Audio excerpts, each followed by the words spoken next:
you know.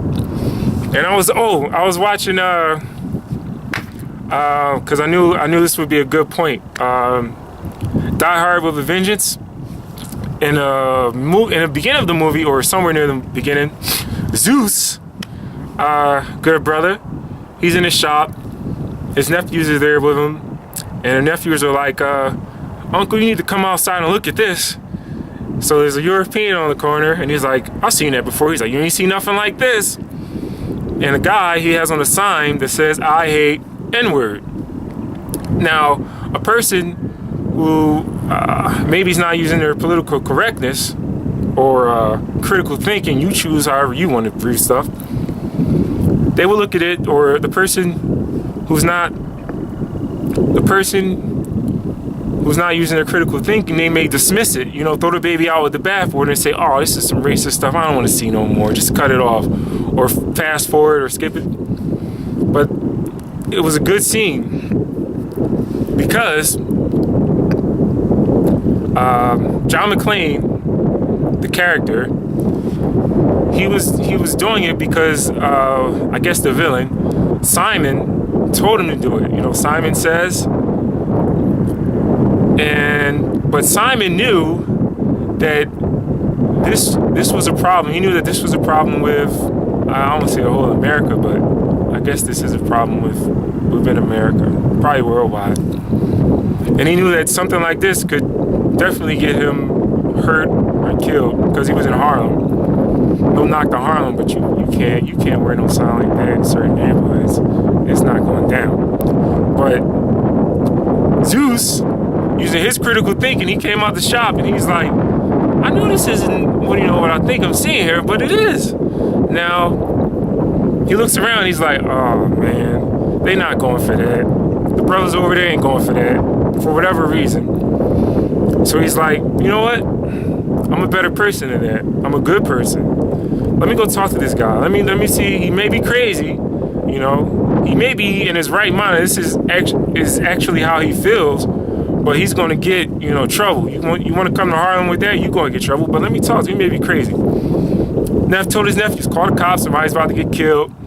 He comes out. He talks to the guy. He's like, "Morning," breaking it in slowly. "How are you doing?" Okay. The guy says, "Pretty good," or something to that effect. And he's like, "All right, well, he's not crazy. He can talk. We can converse. Let me go a little further." And he's saying, "Well, can't remember all the words, but something to the point where, you seem all right, but if you're not feeling good, you're crazy. You maybe want to get out of here, or maybe I should call the cops. Maybe you should hide in my shop, because those guys down there, they not playing that stuff, right?" And he's like, Caesar's like, and they start coming over. One of the guys goes in the street bouncing the basketball, and he's like, "What the?" So they all come over, and Caesar's talking to John McClane, and he's like, act crazy, because most people don't want to hurt crazy people. Like, this guy's crazy. And the guys come up, and they're talking to Zeus, and they're like, "Zeus, it's a friend of yours?" And he's like, "Does he look like a friend of mine?" But you'll get it later on once you watch the movie. Because Zeus, and they both find out that Simon, the villain, he was just using them to run around in circles to, a wild goose chase. Because while everyone was running around doing not stupid stuff, but running around playing his game, the isms, also attacks he was doing in the movie, he was doing some pretty bad stuff. But another scene in that movie, there's a kid, and he just got some chips and candy from a store, and McClane and Zeus stop him, and he's like, "What's wrong with you? What are you doing?" The kid's like, "Look around. The cops are busy doing something. You can steal City Hall." And I was like, "Oh snap, that's right." So if your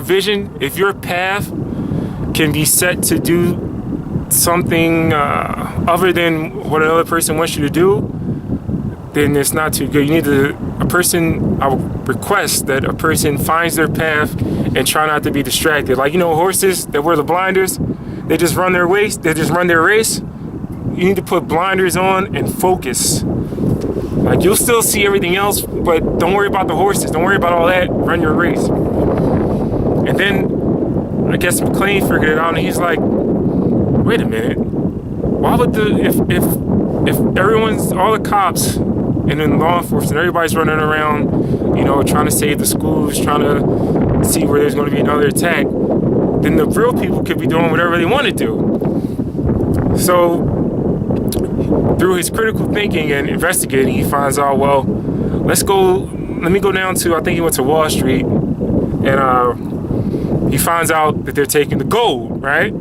So I thought it was just superb that all the people who are focused on political correctness, isms, a whole lot of stuff that it doesn't deserve your time. You should be focusing your time on your finance, your family, being happy, just whatever you want to do, something important to you. I forgot where I was going. Oh, so he was on the elevator with him, with a couple of guys, and he was using his critical thinking, and he's like looking around. He's like, why are there 4 or 5 armed guys here on the elevator with me? I know it's gold down here, but okay, I guess that makes sense. But then he notices the badge numbers are wrong, because the badge actually belonged to someone he knew. But luckily he used his critical thinking and it saved his life. So, I mean, you'll watch it and you'll see what happened, but people should use their critical thinking. Question everything. Like when I was on the side and I found the bee's hive, I should pull up the pictures and show you exactly how far I was when I first noticed it. Because you can use your critical thinking and see, wait, something's not right. Like, everything else is okay, but what's that little spot right there? Well, why do I see certain images? Or at least I think to be an image. But I went a little further. I took steps to go deeper, and I found out it was a bee's hive. Because my critical thinking questioned what I was looking at. Please, use your critical thinking. If somebody uses a phrase, a word, I don't know, if you're out hiking and you see something that, hey, that doesn't look right, let me investigate it, you know? But that's all I wanted to say. That's why in the video, last night, I was taking my hair out, and I was like, I'm just so upset. I can't believe this. This is, I guess this is anguish, because all the people who do good and maybe just do hard work, all their hard work could be thrown out because of political correctness, because somebody else's feelings, it doesn't even supersede. It has there's no room for it. Like, but another person's feelings can stop your production, you know?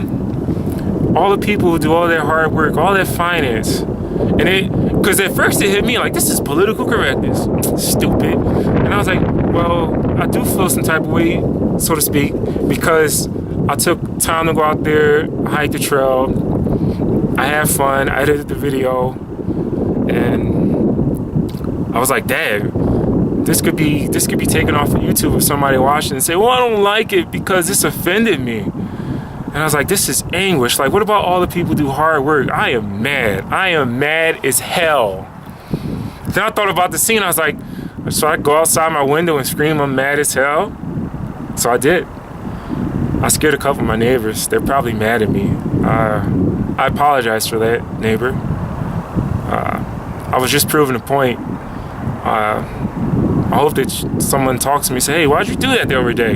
Oh, well, okay, I'll talk to you over here. Check this video out. It'll explain more.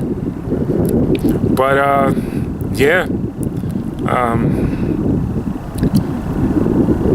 You have the right to think, to create, to do things. Don't let anyone stop you, you know?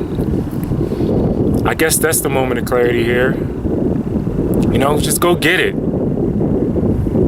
Change your habits, change your life. I'm trying. Slowly but surely. So, peace. I'm gonna leave it at that. I'm gonna enjoy this.